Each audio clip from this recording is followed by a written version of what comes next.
So after a lot of demand, here's a walkthrough on upgrading your Apple AirPods 2 Pro to over-the-counter hearing aids.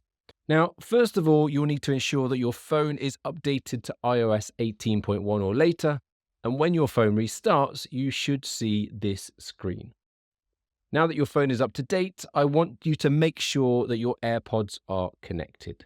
So open up the settings on your iPhone, put your phone down, and then open your AirPod case. They should appear on screen like so. If they're brand new, it will firstly prompt you to connect at the bottom of the screen. Now, this is where you'll find these awesome new features. Click on the AirPods tab, where here it says Matthew's AirPods Pro. This is where you'll notice a new menu called Hearing Health. If you don't see it, make sure that you've updated your iOS and that you're using AirPods 2 Pros, as other versions won't have these features. Before you can set them up as hearing aids, you'll need to test your hearing. And for the first time, Apple has designed a built-in hearing test that uses your AirPods to analyze your hearing levels in order to optimize the sound settings individually and specific for you and your ears. Next, click on Take a Hearing Test, which is the beginning of the process to allow your AirPods to work as both a hearing aid and also to give you a boost based on your hearing test results when listening to media such as music, videos, calls, or podcasts, all via your phone. Next, click on Take a Hearing Test. Now, FDA rules state that Apple have to include a few questions to prompt you to seek medical advice if you don't hit certain criteria, such as needing to be over 18, and of course, they don't recommend taking a test if you have a cold, any allergies, ear infections, or have recently been in a noisy environment, all of which can negatively affect your hearing test results. When you've clicked yes, yes, no, your phone will allow you to continue. At this point, insert your AirPods into your ears and press OK, and then again press next when you're ready. Before starting, I would recommend that you're in a quiet room. This smart feature here measures the sound around you and won't allow you to continue if you've got a dog barking or a washing machine on in the background.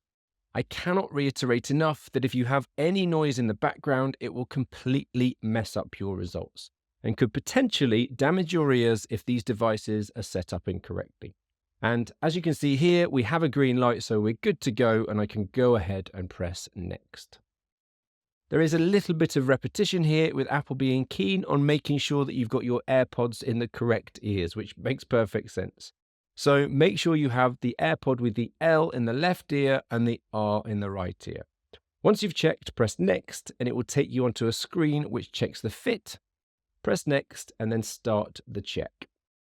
Here, you can hear the sounds that the AirPods are producing to check the fit of your AirPods, which takes around 10 seconds.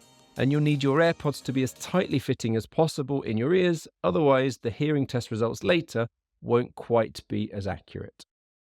If they do fit well, you can move on to the hearing test itself by pressing next. Your phone will now go into a do not disturb mode to ensure that you're not distracted during your hearing test. The instructions for the test are pretty basic. Very simply put, listen hard and press the circle at the top of the screen each time you hear a sound. Keep pressing next until you get to the test. So starting with the left ear, you'll hear a series of tones, and each time you hear a tone, you should just tap the screen. It couldn't be any easier. The tones will gradually get softer, so you have to make sure that you're focused for the incredibly quiet ones, and if you do miss a tone, don't worry, it's designed to be pretty forgiving to ensure the most accurate test results possible. And worst case scenario, you can always retake the test later if you're worried about the results not being particularly accurate. Now, once the left ear is done, click next and it will repeat the process for the right ear. Alongside where it says right and left ear at the top, there's a little circle indicating how close you are to the end of the test. I'll speed up the video again to get you to the end of this test, but after 5 to 10 minutes, you should be done and you'll have access to your test results. Now, by the way, guys, if you found this video helpful so far, please press the like button as it helps my channel to grow and to reach more people. Your iPhone will then summarize your results and give you an average of 500, 1000, 2000, and 4000 Hertz. bearing in mind that anything above 20 decibels is perfectly within normal limits. And rightly so, it states here that no changes are needed to the output of my headphones based on these hearing test results. If you want to see your more specific results, then press on Show Details and it will show you the results for each individual frequency, with the blue results being for the left ear and the red for your right. Now, it's worth noting that this is an air conduction test only and doesn't include bone conduction results, so they're not diagnostically relevant compared to visiting an audiologist. However, they're fine for the purposes of setting up your AirPods. To understand the various degrees of hearing loss, press the information button at the top right corner, and your iPhone nicely gives you a description of each degree of hearing loss. Technically, as these are OTC hearing aids, they're designed for anyone over 18 with a perceived mild to moderate hearing loss. So if your results fall outside of that range, then you'll benefit from visiting an audiologist, which I'm pleased to see that Apple do state at various points throughout today's process. Now that you have your hearing test results, it's time to turn on hearing aid mode. You'll see an option at the bottom that says Learn About Hearing Aid. So click here and it will take you through to the hearing aid feature. Press Get Started and Apple will nicely give you some guidance on acclimatizing and the fact that it does take time to get used to the extra sound. Plus, I'm pleased that they're promoting consistent use. I personally, however, would recommend any hearing aid user to wear them for 10 to 12 hours a day if possible. However, with AirPods having a 4.5 to 6 hour battery life, this won't be possible. And I'm not really sure if that's reduced further still when they're in hearing aid mode all of the time. After a couple more times pressing Next, you should have the option to press Turn on Hearing Aid, and then you're good to go. You now have your AirPods 2 Pro tailored to your individual hearing loss. And the output should be adjusted based on your hearing test results for both hearing speech and listening to media from your phone. If you want to make adjustments to the settings, head over to the Hearing Assistance tab, and under Adjustments, you have access to these adjustable features.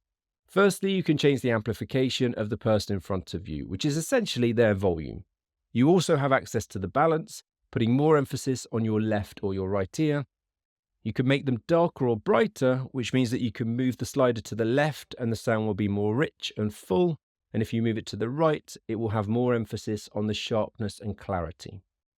And then finally, you can activate the conversation boost, which utilizes the earbuds beamforming microphones to focus and amplify the voice of someone speaking directly in front of you, making their speech clearer and easier to understand in noise. Now, if you're keen on knowing how these features compare to the latest hearing technology, you must check out this video covering today's best hearing aids.